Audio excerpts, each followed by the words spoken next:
नमस्कार, मैं ब्रजेश्वर से स्वागत है आपका हमारे चैनल टीडीवी न्यूज़ 24 पे। आज एक खास परिचर्चा के लिए हम यहाँ पे एकत्रित हुए हैं। जैसे कि आप देख रहे हैं, एक तरफ छात्र परेशान, एक तरफ युवा परेशान, कभी यूपीएससी छात्रों पर ग्रहण गिर जाता है, कभी किसी के ऊपर हो जाता है। अभी देख रहे हैं आप, एक नई जो है इस समय देश में मुद्दा चल रहा है, विपक्ष विफरा पड़ा हुआ है। 69,000 शिक्षक भर्तियों में 6800 भर्तियों को लेकर जो है विवाद में घिरा हुआ यूपी योगी सरकार गिरी हुई। आज इन्हीं सब मुद्दों को हम लेके यहाँ पे आए हुए हैं और बात करते हैं। हमारे साथ हैं सुधांशु सर, जैसे को आप इनसे चिर परिचित होंगे, और हमारे साथ में है विपक्ष के नेता मीडिया पैनलिस्ट रविंदर जी। आज इनसे हम बात करते हैं जो है क्या है वास्तविक मुद्दा, क्या है पूरा मामला। तो चलिए शुरुआत करते हैं। जी सर, बहुत बहुत स्वागत है आप लोगों का। धन्यवाद सर, जिस प्रकार देखा जाए सर, इस समय जो है छात्रों पे रोजगार के मुद्दे पर पूरा देश बिफरा पड़ा हुआ है। इस पर सर कुछ करिए, कुछ बताइए सर। जैसे कि 69,000 शिक्षकों की भर्ती में 6800 वैकेंसियों पर सर ग्रहण लगा हुआ है, इस पर क्या मामला है, इसे थोड़ा बताइए सर। दुर्भाग्य की बात है, 69,000 भर्तियां जिस कदर विवादास्पद रहीं, मैं हैरान हूं कि इतना बड़ा अमला है जी उत्तर प्रदेश सरकार के पास, सरकारी वकीलों का, महाधिवक्ता वगैरह, उनके पास पूरे संसाधन है कानूनी और संवैधानिक राय जानने के लिए। जी फिर भी भर्तियों में आरक्षण को लेके इस तरह से कदम उठाए गए कि आज हाई कोर्ट ने उसे रद्द कर दिया है, और शायद अभी पता चला है कि सरकार के खिलाफ सुप्रीम कोर्ट भी नहीं जा रही है। इसके मतलब वो तय मान के चल रही है कि इसका रास्ता नहीं हालेंगे। हाँ, ये तो गलत था। सर ये जैसा कि सर अभी एक क्वेश्चन लेना चाहूंगा सर आपसे आरक्षण के मुद्दे पे सर। जैसा कभी आम आदमी पार्टी के नेता राज्यसभा सांसद संजय सिंह का एक बयान आया जिसकी कह रहे हैं सर बीजेपी आरक्षण खत्म कर देगी, संविधान खत्म कर देगी। ये सर संविधान और आरक्षण का मुद्दा बार बार सर विपक्ष क्यों उठा रहा है, इस पर थोड़ा आप प्रकाश डालें, थोड़ा सा बात करें, हमारे दर्शकों को समझाएं क्या है पूरा मामला। संजय सिंह के बयान को मैं नहीं देखा है। अभी आया सर 1 घंटे पहले। हाँ, विपक्ष जो कह रहा है संविधान खत्म कर दी, आरक्षण खत्म कर देगी, तो सब इसको मैं नहीं मानता जी कि ऐसा हो सकेगा, या ऐसा करने की कोशिश भी करेगी बीजेपी तो कोई खुद खत्म हो जाएगी, तो ये मैं नहीं मानता हूँ। लेकिन जिस तरह से संवैधानिक संस्थाओं की धज्जी उड़ाई गई, चाहे वो न्यायपालिका हो, कोई डिसीजन दिलवाया गया, उसके बाद राज्यसभा मेंबरी दे दी गई, जी जी जी राज्यपाल का पद दे दिया गया, या किसी न्यायाधीश की ब्लैकमेलिंग करके फंसा के उसको अपने पक्ष में निर्णय दिलवाया गया, या चुनाव आयोग जैसी संस्था को बिल्कुल निराधार कर दिया गया, केचुआ बना दिया गया, या जितनी जांच एजेंसियां हैं उनका प्रयोग सिर्फ विपक्ष को धमकाने के लिए किया गया। इसलिए मैं कह रहा हूं कि कोई भी ऐसा भाजपा नेता, इतने सब पाक साफ थे, हजारों लाखों की संख्या में भाजपा नेता हैं देश में, एक भी ऐसा व्यक्ति नहीं निकला भाजपा में। इतनी साफ सुथरी पार्टी है कि ईडी और आईबी वहां पे नहीं गई, जी सारे के सारे सारे विपक्षी विपक्ष पकड़े में। गए। जी जी जबकि ऐसे सैकड़ों कार्यकर्ता जो विपक्ष में थे और उनके ऊपर भयंकर आरोप, 80-80 हजार करोड़ के घोटाले के आरोप थे, वो लोग आए हैं। एक ऐसे मुख्यमंत्री जिनको स्वयं अमित शाह जी देश का सबसे भ्रष्ट व्यक्ति घोषित कर चुके थे, वो आज उनके मुख्यमंत्री हैं। जी तो निश्चय ही संवैधानिक संस्थाओं की धज्जियां उड़ाई गई हैं, संसद की गरिमा को तार तार किया गया है। तो ये संविधान के प्रति जो अनास्था है ये दिखाती है। लेकिन संविधान खत्म हो जाएगा या आरक्षण खत्म हो जाएगा, इसको मानने को तैयार नहीं। अच्छा सर, अभी कुछ दिन पहले यूपीएससी में वैकेंसी आई थी 45 पदों पर, जी, जिसमें सर डायरेक्टर और जो है उसके बाद डायरेक्टर और भी पद थे, उसमें डायरेक्टर थे और क्या सर ज्वाइंट ज्वाइंट सेक्रेटरी हाँ। लेवल के पद थे। तो सर अभी आज बीजेपी सरकार, मोदी सरकार ने इस फैसले को रद्द कर दिया। जब से देखा आपने कि पूरा विपक्ष इसके खिलाफ खड़ा हुआ था। 2 अक्टूबर को ये भारी मुझे आंदोलन करने का वो दिया था सर। मुझे इस पर सर लगता क्या कह है रहे हैं? क्या ये दिखावा है कि 4 राज्यों चुनाव देखते हुए? नूरा कुश्ती है ये जी, कि एक चीज ले आया जाए उसके बाद फिर कुछ लोग उनके ही प्रायोजित कार्यक्रम के लोग जाएं कहें कि उसका मुद्दा उठाएं, जैसे मंडल डीसी मंडल आज के नए प्रवक्ता बने हुए हैं। कई लोग उनको मंडल भी कहते हैं। हाँ, तो वो उनको बने हुए हैं और 4 ठो अपने आदमी खड़े कर दो, विरोध करवाओ, उसके बाद फिर खुद रद्द कर दो उसको। तो ये सब नाटक राजनीति में होते रहते हैं। मैं इसको बहुत गंभीरता से नहीं लेता। अच्छा, चलिए हम रविंद्र जी आप पे आते हैं। रविंद्र जी, क्या लेटरल एंट्री में जो सरकार, आप एक विपक्ष के जो है नेता हैं, आप मीडिया पैनलिस्ट हैं, किस प्रकार से देखते हैं सरकार जो है राहुल गांधी लोग कह रहे हैं कि राहुल गांधी की बहुत बड़ी जीत है, विपक्ष की बहुत बड़ी जीत है। 45 पदों पर जो है अपने जो है निर्णय को, फैसले को वापस लिया है मोदी सरकार ने। इस पर क्या कहते हैं? इसके पहले भी कई मामले आए जिसपे मोदी सरकार कभी कहते थे ना बैक डोर पर नहीं जाती। क्या लगता है इस बार विपक्ष की जो मजबूती ये दिखा रही जो है? नहीं ब्रिजेश जी, बात ये नहीं है कि लिटरल एंट्री के थ्रू भर्ती हो रहा है या कैसे हो रहा है। इससे पहले भी लिटरल एंट्री भर्ती हुआ करता था, बीजेपी सरकार ही शुरू की है इसका। जी, 2005 में और पहली बार आया जी, था, फिर नहीं 10 में आया, कांग्रेस सरकार थी, दोनों बार नकार दिया गया एक सीरीज जी, सरकार द्वारा। 2014 में जब मोदी सरकार आती, पहली बार इस पर जो है चर्चा शुरू हुई। जी, लिटरल एंट्री का प्रावधान ही इन्होंने इसीलिए रखा है कि जो हमारे संघ के लोग हैं, जैसे कई विश्वविद्यालयों में लगातार असिस्टेंट प्रोफेसर में चलता आ रहा है, उसी प्रक्रिया के तहत ये लिटरल एंट्री की प्रक्रिया करते थे। अभी तक इन्होंने कुछ परसेंट का आरक्षण दिया करते थे, परंतु जो वैकेंसी 4 दिन पहले इन्होंने लेटर एंट्री के थ्रू निकाला, डिप्टी डायरेक्टर का है, जॉइंट सेक्रेटरी, ये ऐसे अहम पद होते हैं जिसपे बहुत सीनियर आईएएस अफसर बैठते हैं इन पदों पे, बहुत जिम्मेदार पद होता है। और इन स्थानों पे ये संघ के लोगों को चिन्हित करके बैठाने का प्रोग्राम बना रहे थे विपक्ष। और आप देख रहे हैं कि जनता इनको नकारते-नकारते 240 सीट पे लेके आई है, तो भी आज इनकी ये स्थिति है कि चाहे जो करने के लिए तैयार है। तो अब समय आ रहा है, लिटरल एंट्री का जितनी चीजें ये करते हैं इनका प्री प्लान होता है और उस प्री प्लान में संघ कहीं न कहीं इन्वॉल्व होता है और इस चीज को सिद्ध भी हुआ है। आप ये देख लीजिए, यूपी में 69,000 की भर्तियां देख लीजिए, उसपे कितने एक स्तर से विरोध किया है। 5 साल तक लगातार संघर्षरत जीवन छात्र इलाहाबाद के ऐसे संघर्षी छात्रों ने 5 साल जीवन खपा दिया और 6800 उसमें ऐसी वैकेंसियां रही जो आरक्षण के आधार पर घटित हुई हैं। आप आरक्षण को काट दे रहे हैं, एक लिटरल एंट्री। आप मैं उस 69,000 वैकेंसियों के बीच में हम लोग बहुत बार लखनऊ में धरना प्रदर्शन में रहे, हमारे नेताजी रहे लगातार। अभी जब हम भारत जोड़ो न्याय यात्रा कर रहे थे तो इलाहाबाद में इसका आश्वासन राहुल गांधी जी ने दिया था कि ये वैकेंसी, जो चीजें गलत हैं वो गलत होना चाहिए। एक जो प्रावधान बना है, जो बेसिक नियमावली है, बेसिक शिक्षक, उस नियमावली के आरक्षण आधार गंडर पे में, आप हाँ। दीजिए। तो उस बेस पे आप समझिए कि जैसे किसी एससी कैंडिडेट को 21% का आरक्षण दे रहे हैं और अगर उसी दिव्यांग का एक अलग आरक्षण है, जी, उस दिव्यांग को आप 22%, 23% आरक्षण दे देंगे तो वो किसमें जाएगा, इंक्लूड करेगा। तो जी। इस आधार पे वो वैकेंसी रद्द हुई, लखनऊ बेंच ने रद्द किया, आगे सरकार भी घुटने टेक दिया क्योंकि जो चीजें सही थी। और इसी प्रावधान में मैंने देखा कि 2022 में एक बार ओबीसी माइनॉरिटी के राष्ट्रीय उपाध्यक्ष हुआ करते थे, लोकेश प्रजापति जी थे, राष्ट्रीय उपाध्यक्ष थे ओबीसी। उन्होंने इस बार के फैसलों को चुनौती भी दिया था, जिसपे सरकार ने दबा दिया क्योंकि सरकार का बॉडी था, सरकार की चीजें थी। आखिर वो चीजें आज नजर आई। तो कहीं ना कहीं ये सरकार सदैव आरक्षण को खत्म करने की प्रवृत्ति चाहती है, उस पे लगातार, इसलिए जाति जनगणना नहीं करा रही है, लोगों को और अन्य चीजों नहीं दे रही। तो इसलिए विपक्ष लगातार हम लोग आ रहे हैं। राष्ट्रीय अध्यक्ष समाजवादी पार्टी के अखिलेश यादव इसी लिटरल एंट्री पे उन्होंने कहा 2 अक्टूबर को हम धरना प्रदर्शन करेंगे, पूरे देश में करेंगे। आप बताइए, अच्छे स्थानों पे अगर लोगों को लिटरल एंट्री के थ्रू चाटुकार लोगों को हम बैठा देंगे तो फिर सरकार कैसे चलेगी, लोग कैसे चलेंगे। तो इस आधार पे लगातार बीजेपी आरक्षण का मुद्दा ले लीजिए, संवैधानिक पदों का लीजिए, सबको तार-तार कर रही है। आप देखेंगे समय आ रहा है, धीरे-धीरे ये अच्छा, क्या सरकार लगता है जाएगी। आपको, जिस प्रकार से आप देख रहे हैं जो है 5 साल जो है यहाँ पे नौकरी कर चुके हैं, जो कितने लोगों ने जो है लोन ले रखा, कितने लोग, कितनी लायबिलिटीज होगी, इस अगर उनको बाहर कर देंगे तो कितना, इस पर कितना विरोध होगा, क्या कहेंगे इसको, क्या होना चाहिए सही रास्ता, इस पर क्या सोचना है नहीं, आपका? मैं समझता हूँ कि जो भी 6800 बच्चे बाहर जी, वो जाएंगे, बाहर 3 जाएंगे, महीने बाद उनकी उनकी नई कितनी नियमावली आ लायबिलिटीज रही है। होंगी सोचिए आप, लायबिलिटीज होंगी और वो कि कहीं लोन ना होंगे कहीं हाँ। कोई जॉब छोड़ के आया है, कोई कंपनी के अच्छे पदों से जोड़ जी, के आया है, सरकारी पद होने के क्या नाते। होना चाहिए सही राह? मुझे लगता है कि कहीं नहीं सरकार को एक नया रास्ता निकालना चाहिए इस बेस पे कि उन बच्चों को बाहर न करके कहीं न कहीं बेसिक शिक्षा की नियमावली के तहत ही कहीं न कहीं समायोजित करें। और फिर शिक्षकों की बहुत ज़्यादा, इतनी ज़्यादा कमी है, आप कभी प्राइमरी स्कूलों में जाके देखिए, कि 1000 बच्चों पे एक-एक टीचर रखे गए हैं और वो भी आंगनबाड़ियों के भरोसे शिक्षक चल रहे हैं, तो शिक्षकों की तो ज़रूरत है।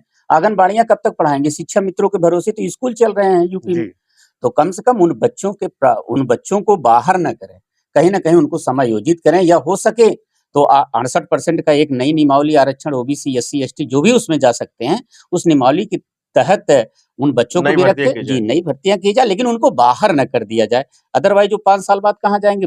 एक छात्र जीवन जब स्टूडेंट लाइफ़ में है, तैयारी किया है, किसी की मान लीजिए 34 साल उम्र रही हो उसमें जी और वो प्राइमरी में टीचर हुआ, आज उसकी उम्र 39 हो गई है। अब वो कहाँ जाएगा? 1 साल में कौन-सी तैयारी करेगा वो? तो इन आधार पे सरकार को विचार ये गलतियाँ सरकार ने किया है। इतने अहम पदों पे ऐसी नियमावलियों के तहत सरकार के उच्च पदों पे लोग जो बैठे हैं, आखिर क्या उनको ये नियमावलियाँ नहीं दिख रही हैं? यही चीज़ लगातार पेपर लीक हो रहे हैं। कौन ऐसे अच्छे-अच्छे पदों पे जिन लोगों ने बैठा है, सरकार ने अपने व्यक्तियों को बैठाया, क्या उनसे जवाब उनको लेने का हक नहीं है? तो कहीं न कहीं सरकार फेल है और उस फेलियर का आप नतीजा देख रहे हैं, लगातार दूसरी बार सत्ता में हैं, फिर भी लगातार पेपर आउट हो रहे हैं, आयोग की वैकेंसियाँ नहीं निकल रही हैं। साल भर में मैं ये मान के चलता हूँ, मैं एक स्टूडेंट रहा हूँ, मुझे भी ये दर्द महसूस होता है कि जैसे यूपीएससी लगातार है, एक उसका नोटिफ़िकेशन डेट होना चाहिए, एग्ज़ाम डेट होना चाहिए, इंटरव्यू डेट होना चाहिए, एक-एक वैकेंसी आप 5-5 साल, 7-7 साल बाद करने बच्चे फ्रस्ट्रेट हो जाते हैं। उनके घर वाले 20 क्वेश्चन करने लगते हैं। तो ये सरकार एक हिसाब से आप मान के चलिए हिसाब क्या फेलियर ही है और कहीं न कहीं आज विपक्ष अच्छे मुद्दों पे है, मजबूत है विपक्ष, लगातार सरकार से सवाल हो रहा है। यही रीज़न रहा 69,000 शिक्षक भर्ती का, लेटरल एंट्री, दोनों को दोनों इनको रद्द करना। चलिए सर पे आते हैं। सर क्या इनकी बातों से सहमत है? 69,000 शिक्षक भर्ती में गड़बड़ी का दोषी कौन? क्या वो जो है सो शिक्षक दोषी है या सिस्टम पूरा दोषी है? इस पर क्या कहना चाहते हैं आप? शिक्षक तो कतई नहीं दोषी है। शिक्षक का जो शिक्षक के अभ्यर्थी थे उन्होंने फॉर्म भरे, जी हर आदमी चाहता है कि मेरा सिलेक्शन हो। तो जो 6800 जिनका सिलेक्शन हुआ वो तो कतई दोषी नहीं है, तो सिस्टम ने उनको किया है। और जैसे कि रविंद्र जी ने कहा कि उनको समायोजित करना चाहिए, मैं उसका पूरा समर्थन करता हूँ। और ये भी कहा कि बहुत सारे शिक्षकों के पद खाली हैं, तो उनको समायोजित कर लिया जाए। बाकी जो भी नई नियुक्तियाँ हों या ये वाली नियुक्ति है, आरक्षण के दायरे में हो, उसके साथ खिलवाड़ ना किया जाए नियमावली के साथ जैसा किया गया। तो लेकिन मैं इसको थोड़ा और आगे ले जाके जी जी जी सोचता जी हूँ सर जी हाँ कि ये सारी जैसे भर्तियां हैं, जिस तरह से पेपर आउट हो रहे हैं, वैकेंसी बहुत कम आ रही हैं और लगातार इस तरह का निराशावादी माहौल बना हुआ है, अस्थिरता बनी हुई सर। जी इससे मुझे लगता है कि सरकार की मंशा कुछ और है। सरकार की मंशा क्या है सर नौकरियां इसको बता खत्म करने की है, जी दुनिया खत्म करने की नौकरियां खत्म नौकरियां करने, जी सर दुनिया सॉरी नहीं जी खत्म सर करने जी की। जी और लेटरल एंट्री वगैरह इसी के पूर्वाभ्यास हैं जी कि कैसे हम चीज़ों को आगे मैनेज करेंगे, अपने लोगों को कैसे लाएंगे। हालांकि ये कोई पहला वो पहली घटना नहीं है कि इसमें आरएसएस या इससे आ रहे हैं। सारे जो बीसी बन रहे हैं वो सब डीओ आरएसएस सर के भी प्रोफेसर बन जो रहे बन हैं, रहे हैं जितने प्रोफेसर प्रोफेसर बन रहे हैं वो भी बन रहे हैं। लेकिन यही हाल अ, आज़ादी के बाद से था। सारी यूनिवर्सिटी में जब कांग्रेस की गवर्नमेंट थी तो अधिकतर वामपंथी जो विचारक थे, जैसे नूरुल हसन ने पूरी जवाहरलाल नेहरू यूनिवर्सिटी में वामपंथियों को भरा और तमाम यूनिवर्सिटीज़ के जो प्रोफेसर थे वामपंथी थे, क्योंकि कांग्रेसी विचारधारा एक कोई ऐसी विचारधारा नहीं थी जो बिल्कुल निश्चित एक मानक रखती हो, लिबरल थे, तो उसमें वामपंथी आगे आए।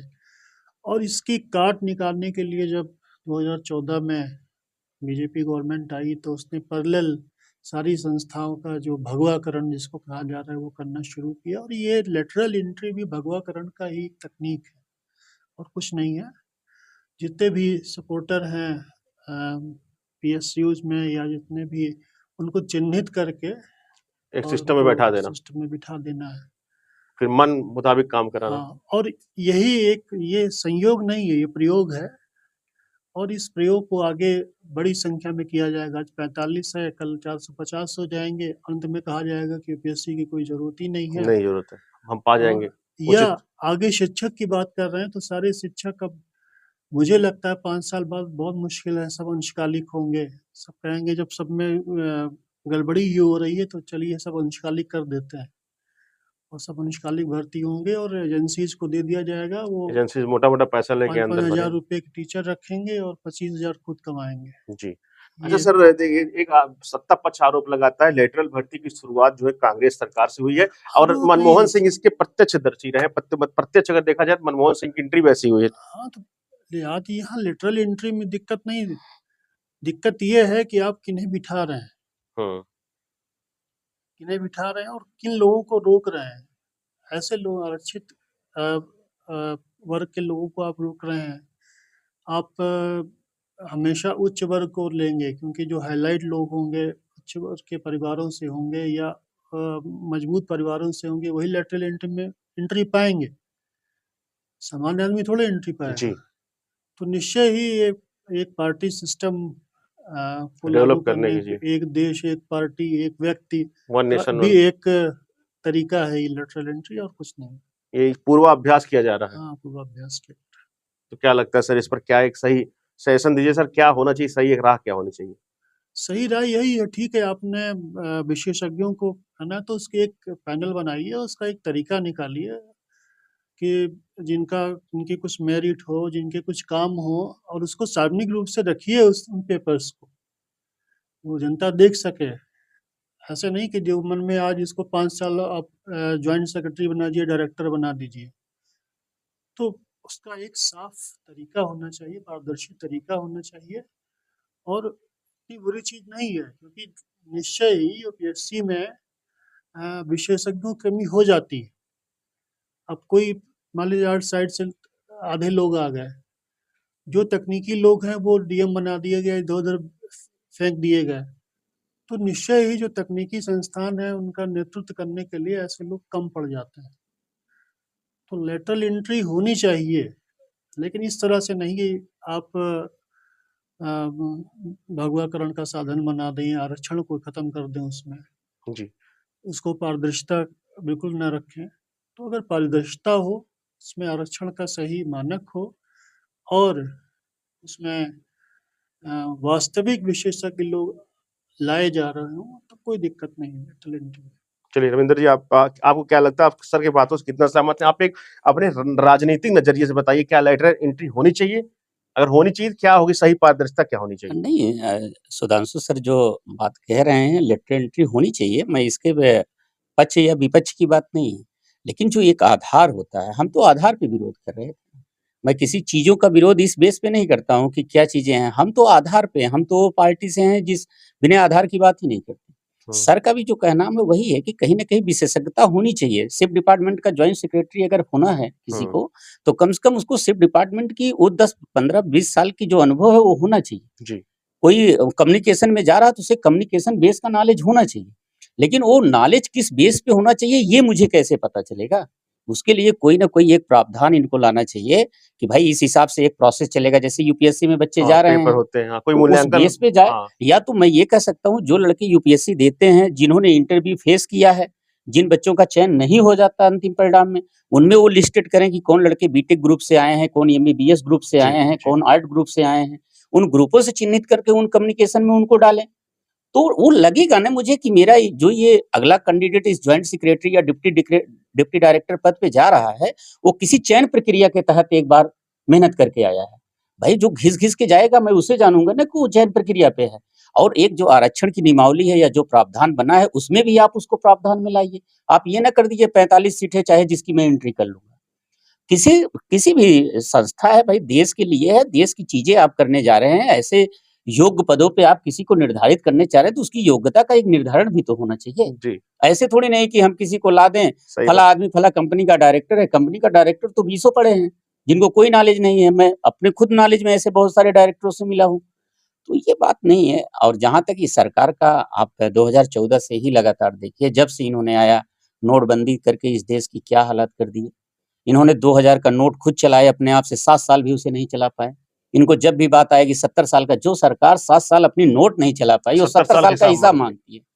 वही अब कहने को बहुत कुछ रहता है, लेकिन अब यही है कि ये देश का हम अब क्या कहें, मैं तो यही कहता हूँ कि दुर्भाग्य है कि 2014 से लगातार सत्ता में बैठा है और ऐसा व्यक्ति बैठा है जिसे कम्युनिकेशन का कुछ भी नहीं पता है। ठीक है, कम्युनिकेशन का सी नहीं एक पता है। अच्छे प्रवक्ता के नहीं, बात तो वक्ता। ये नहीं है कि आप सर देखिए, ये देश को चलाने के लिए इतनी बड़ी जनसंख्या है इस देश का, और जहाँ मुद्दे आएँगी देश की, वहाँ आप बोलते नहीं हो। जहाँ बात आएगी देश की सुरक्षा की, वहाँ आप कोई बात नहीं बोलते हैं। अभी बीच में हमारी एक टीम लद्दाख गई थी, स्थिति आपको बता रहे हैं, लद्दाख की सीमाओं के प्रावधान में चीन धीरे-धीरे घुस रहा है। अभी हमारे कल एक मित्र कह रहे थे, कहीं ऐसा ना हो भाई लद्दाख टहल लेते हैं, कहीं चीन लद्दाख में एंट्री न ले। तो ये सब एक भय है, ये भावना है बीजेपी सरकार के आ जाने से, ब्रिजेश जी। बात इन सब चीज़ों की नहीं है, बात ये है कि जिस आधार पे सारी नियमावलियाँ चल रही हैं, संविधान की आप सुरक्षा करिए। सीजेआई जी का देखिए लगातार बयान आ रहा है, बार-बार चंद्रचूड़ जी इस बयान से परेशान। आखिर आज न्यायालय का बलात्कार इतना उन्होंने, हाँ, जी, नेशनल टास्क फोर्स बना दिया रीजन है, बलात्कार मामले बनाना में। पड़ेगा। जी। हमारे देश का इन्होंने ये हालात कर दिया है, और अब लोग कहते हैं, कहना तो नहीं चाहिए मुझे ऐसे स्थानों पे बैठ के, ये भ्रष्टाचार मुद्दों पे बात करते हैं सर। अभी सुधांशु सर ठीक पहले इस बात की चर्चा कर रहे थे। आज ईडी, सीबीआई, अन्य प्रावधान जितने, आप जब से बीजेपी आई है ये सब होते चला आ रहा है, और मुझे बड़ी खुशी है कि लेटरल एंट्री पे हमारे नेता ने इसका विरोध किया, और उस विरोध का प्रतिफल ये रहा कि इनको रद्द करना पड़ा। और आगे भी ऐसी प्रक्रियाएं अगर कभी आता है, विपक्ष मजबूत जनता के साथ खड़ा रहेगा, और हम जनता के लिए चुनाव लड़ते हैं, जनता के लिए संसद में आए हैं, जनता के लिए जीवन भर मैदान में लड़ेंगे। चलिए देखिए, हमारे साथ खास बातचीत के लिए आज हमारे साथ उपस्थित थे सुधांशु सर और रविंद्र जी। तो वही ये थी हमारी जो है खास बातचीत, जो इसमें शिक्षकों को लेके और जो है लेटर ऑफ एंट्री को लेके हमने बात की, और एक अपना सही जो है मार्गदर्शन दोनों लोगों ने अपना दिया, सुझाव दिया। ऐसे ही खबरों के लिए बने टीवी 24 में। तब तक के लिए नमस्कार।